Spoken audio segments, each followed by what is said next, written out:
Miarabatsika rehetra amin'ny anaran'ny Tompo. Jesoa hafa mihitsy ny Jesoa torian'ny fiangonana Mormon. Izay indray no lohatenin'ny fampifanana hoentina amintsika mety andro anio ity. Ny fiangonana Mormon izay fantatra koa amin'ny anarany hoe fiangonan'i Jesoa Kristy ho an'ny olo-masiny ny andro farany. Efa 5 taona teo zay no nisiny tany Madagasikara ary ireo lay Amerikanina mandeha tsiroroa manao akanjo mainty sy fotsy miaraka amin'ny kravaty izay mitety tokantrano no tena ahafantarantsika azy. Ireto teboka fito reto no tiako fantatsika kristianina rehetra satria na dia mitorina anaran'i Jesoa Kristy ary izy ireo dia tsy mitovy amin'ny Jesoa Kristy miantsika mihitsy ny Jesoa Kristy izay torian'ny Mormon. Ny voalohany aloha dia izao ny fiangonana Mormon dia milaza fa diso daholo ny fiangonana rehetra fa ny azy ihany no marina. Ary ilay Joseph Smith izay tamin'ny 410 taonany tamin'ny 1820 tany Amerika dia nisehoan'Andriamanitra sy Jesoa Kristy ary nilazana fa diso daholo ny fiangonana rehetra izay misy fa izy no irahan'Andriamanitra nangana ilay tena fiangonana marina. Amafisin'izy ireo zany rehefa miditra amin'ny site officiel-ny Mormontsika dia mahita ny lesona fahenina mahakasika ny firafitry ny fiangonana dia misy teny ao manao hoe ahoana eo ambanimbany eo zany misy ilay fanontaniana hoe ahoana no namariparitany Tompo ny fiangonana tafaverina amin'ny laoniny.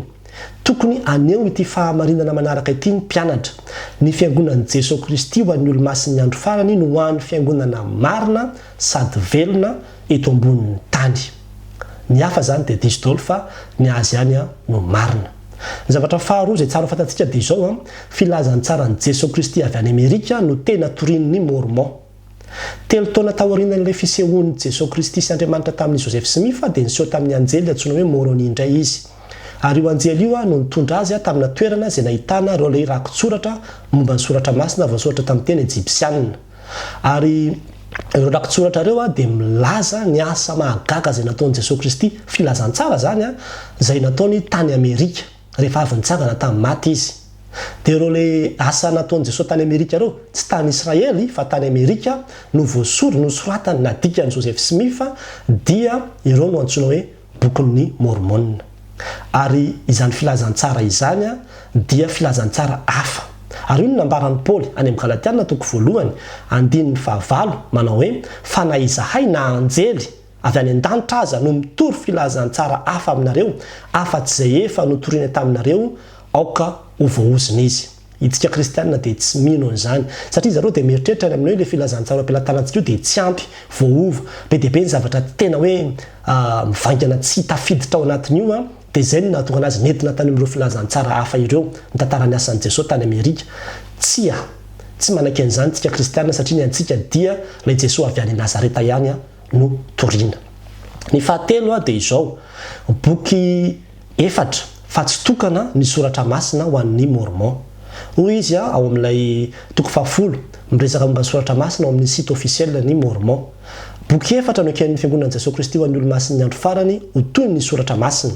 Ny Baiboly izay eo am-pelantanantsika io dia ny faharoa ny bokin'ny Mormon ilay nilazaiko telo hoe tantarany asan'i Jesoa tany Amerika dia ny fahatelo ny fotom-pampianarana sy ny fanekam-pihavanana ary ny fahaefatra ilay boky antsoina hoe voangy lafo vidy.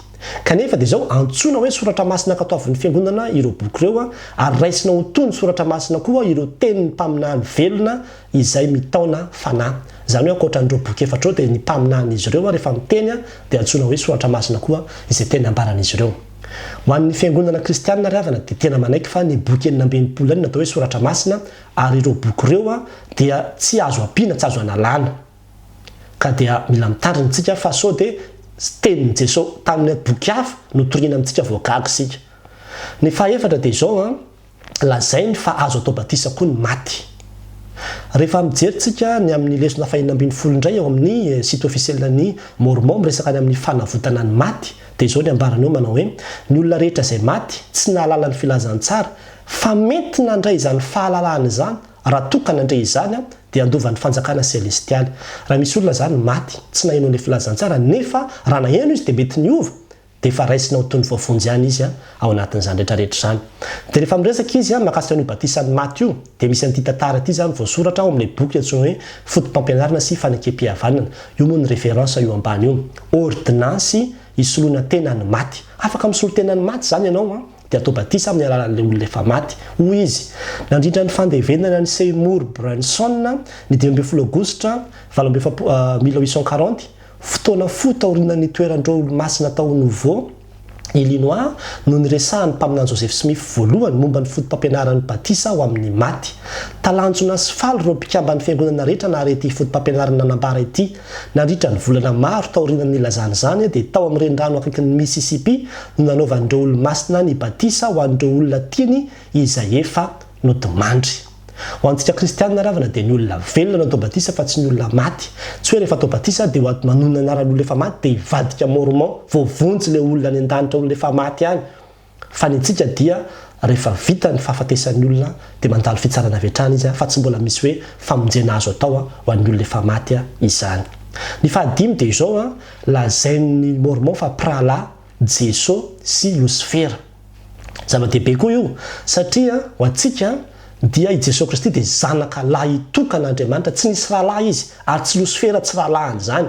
Amin'izareo manko dia hoe rahalahiny i Lucifera fa nivadika dia lasa satana, lasa devoly io. Ary amin'izy ireo dia Jesoa Kristy dia lamatoa fa tsy lahatokana. Ny tenin'Andriamanitra ny Jona 4:7 dia mazava tsara manao hoe izahay mino azy, izay mino azy dia tsy hoelohany fa izay tsy mino kosa dia efa voaelo karaha teo satria tsy mino ny anaran'ny zanaka lahy tokan'Andriamanitra, lahy tokan'Andriamanitra izy.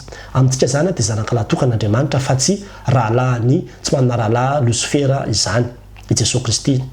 Fa enina dia izao lazainy fa olona tahaka antsika ihany koa Andriamanitra fahiny.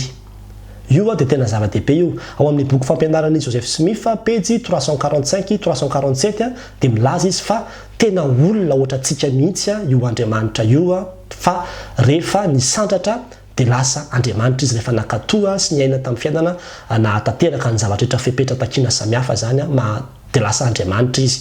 Nanambady, niteraka sy nanao ndretrarehetra, nanana nofo, nanana taolana ohatra antsika olombelona zao ihany.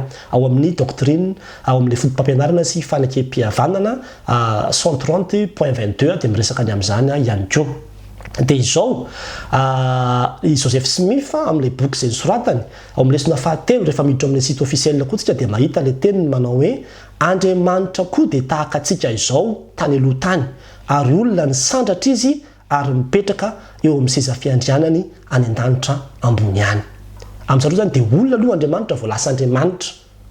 Ny amintsika ravana dia izao ozy ny Salamo 8:2 manao hoe fony tsy mbola ary ny tendrombohitra na voaforona ny tany sy izao rehetra izao dia Andriamanitra ianao hatramin'ny taloha indrindra ka ho mandrakizay. Andriamanitra foana izy hatramin'ny taloha indrindra ka ho mandrakizay.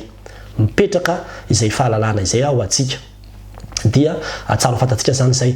Zareo koa nefa dia mieritreritra ny amin'ny hoe ny olombelona dia mety ho lasa tahaka an'Andriamanitra koa. Ary fampianarana matanjaka be zany ho an'ny Mormon amin'ny hoe isika olombelona koa dia mety ho tonga tahaka an'Andriamanitra. Mety ho tonga tahaka an'Andriamanitra isika raha ohatra ka manatanteraka ilay fotom-pampianarana, mahay amin'ny fankatoavana, vita batisa amin'ny fiangonana Mormon, petra tanana sy mandeha misy fepetra maro samihafa zany dia mety ho tonga tahaka an'Andriamanitra koa isika. Rehefa tena jerevanao ny soratra masina tsy mampianatra an'izany mihitsy ny soratra masina hoe mety hitovy tahaka an'Andriamanitra isika dia lasa hanana planeta ao antsika koa any aoriana any. Fa ny devolo no mampianatra an'izany ao amin'ny soratra masina. Any amin'ny Genesis 4:7-5 dia ny devolo no niteny an'izany tamin'ny Eva manao hoe ho tahaka an'Andriamanitra ianareo. Soratra masina tsy mampianatra an'izany fa ny devolo no nampianatra an'izany tamin'ny Eva. Ka mila mitandrina tsika fa tsy ho tonga tahaka an'Andriamanitra zany tsika na oviana na roviana. Ary tsy hanana hoe planeta ao antsika zany tsika any aoriana any. Ny zavatra fahafito farany izay tena zava-dehibe ravana dia izao amin'ny hoe ny amin'ny Mormon ny famonjena dia avy amin'ny asa fa tsy avy amin'ny finoana. Izany hoe aorina ny fahafatesana dia izao ny fampianarana izay voasoratra ao amin'ny site officiel ny Mormon. Rehefa maty ianao dia hiditra amin'ny tontolon'ny fanahy sy hiandro ny fitsanganana ny maty ny fanahinao. Amin'ny fotoana ny fitsanganana ny maty dia hikambana indray ny fanahy sy ny vatanao ary ho tsaraina ianao sy ho raisina eo amin'ny fanjakam-boninahitra iray. Iankina amin'ny halalan'ny fiovam-ponao sy ny fankatoavanao reo didiny tompo ny voninahitra izay olovainao. Miankina amin'ny fomba izay nandraisanao ny teny vavolombelon'i Jesoa izany hoe miankina amin'le asa sy le fankatoavana nataonao no amonjena anao.